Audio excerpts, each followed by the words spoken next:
All right, YouTube world, thank you guys for watching our videos. Really appreciate the support and the comments. Make sure you guys leave comments, share, go buy you some Merica-Tv merch. When the weather gets better outside, we're gonna start doing some cool stuff outside again. But today, got something different for you guys. So if you look in the background here, we got a 12 valve Cummins diesel, 175 horse engine. This is what the engine in Merica started as, the first one we blew up, and the one in the monster truck. 175 horse in 1996-ish, 97. They were 175 horse engines. Gonna go home with us.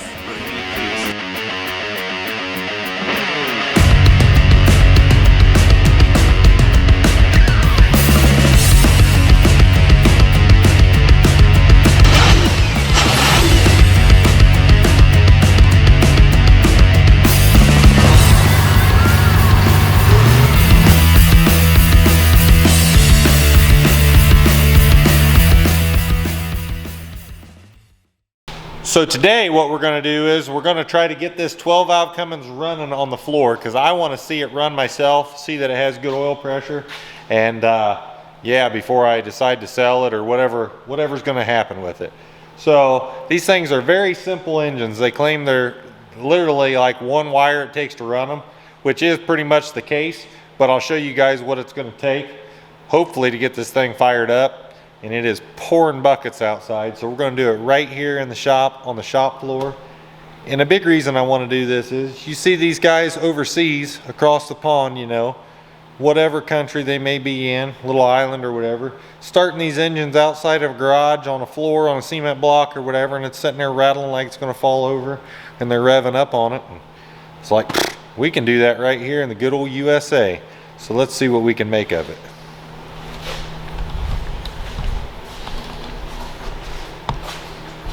So the first thing you got to have for an engine like this, or any engine for that matter, is fuel. And on these 12 valve Cumminses, the fuel line goes in right here, and the fuel pump is down here, the lift pump, there's your fuel filter. So you got to have a supply line and you got to have a return line. You need to figure out where the return and the supply are on this. So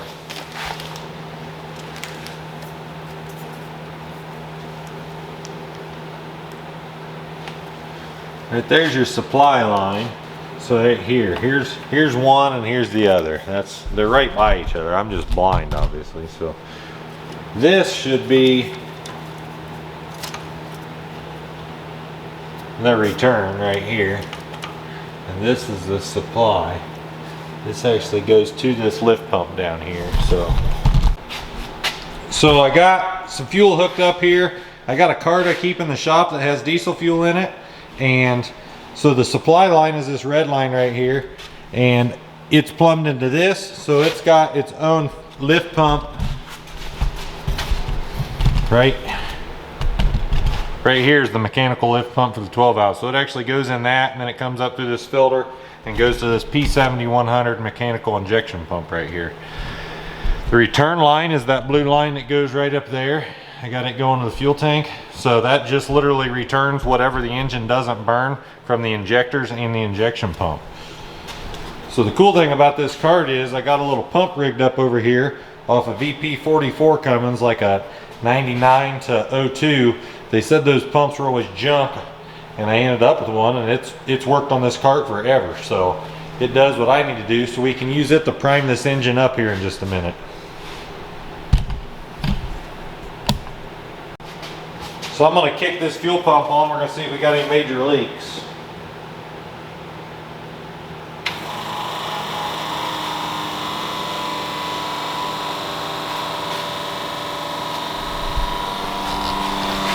You hear the old pump there making the noise, and I don't see any leaks so far. So that means we're going to have fuel supply to the engine.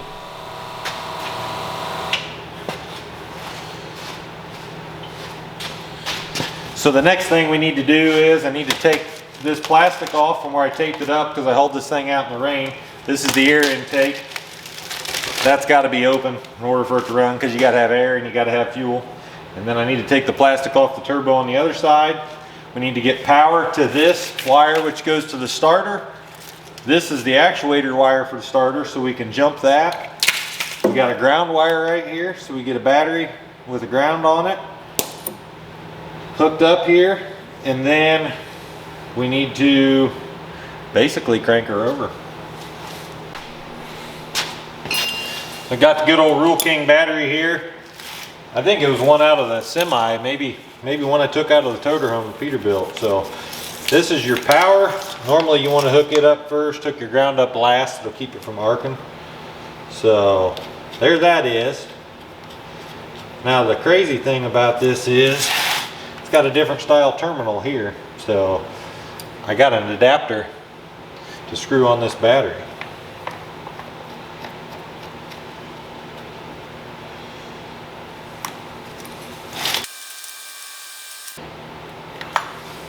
I'm going to get me a couple jumper wires. I'm going to try to run them off of here. One to hold this fuel shut-off solenoid here so that it lifts the rack and the pump up, because that's how you shut off and turn on a P pump engine. Is it literally has a fuel rack in there that stops and starts the fuel for that pump, and if this solenoid is up, it's on, and if it's down, it's off. So I think I can use that solenoid to run it, and then we got to have a wire to start it, and then it should crank.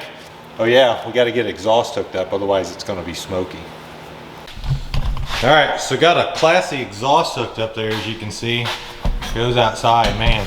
One of the nicer things we've had around here. Got everything uncovered. Turbo, obviously, is going to blow air out this down here, so it's not going to go in the motor, so it's going to be running naturally aspirated for now, which is perfectly fine for startup. It's not going to be a water pump on it because there's no radiator. I mean, the water pump's going to spin, there's not going to be water in it, so we're not going to be able to run it for a very long time. The next thing is we just need to see if we can get it to crank over, get the fuel shut-off solenoid to come up, and then get it to crank over. Alright. So we've got power here. We're probably going to have to put a ground on this too.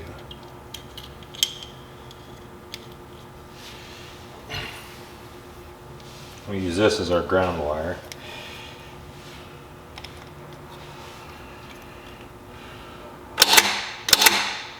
Man, that thing's moving now. So we're gonna say that was the power, the main wire. One of these, so there's a 3-prong plug. So one of them is a full 12 volts, which pulls it up, and the other one holds it up. We're just gonna hold it up. We're gonna pull it up by hand. So there we go, that means the pump is on. It should be feeding fuel to it. And I need one more jumper wire, and we should make this thing crank. So if I have any idea of what's going on at all here, I should be able to make this thing crank. We'll see. Oh, that was cool. That was real cool.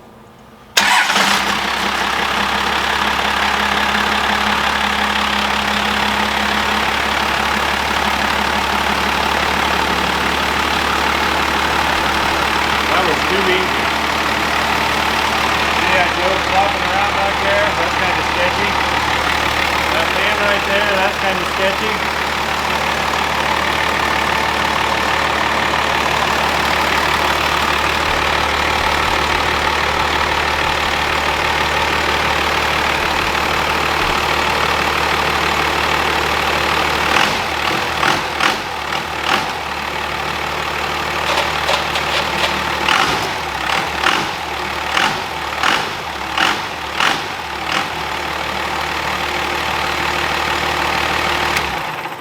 Just like that. Ain't that cool? That's kind of, that yoke, that piece of drive shaft back there, that's kind of scary, I'm not gonna lie.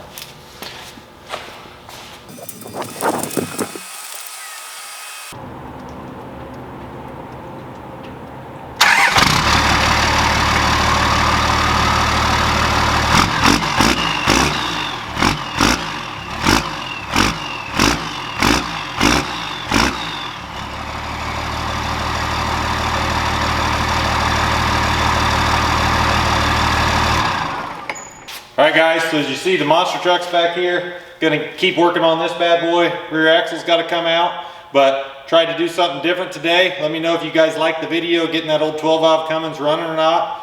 It was kind of fun, and I needed to see it run, and it really didn't take long. It was crazy how that thing fired so good. That's why they are like the small block of the diesel world. I mean, they're bulletproof engines, those 12-valve Cumminses. So thanks for watching, guys. Make sure you guys share this video, go buy some merch, subscribe to our channel, please, and support local business like Schaeffer Oil, Stainless Diesel, all the good people that help us. Try to support local. We'll see you guys next time.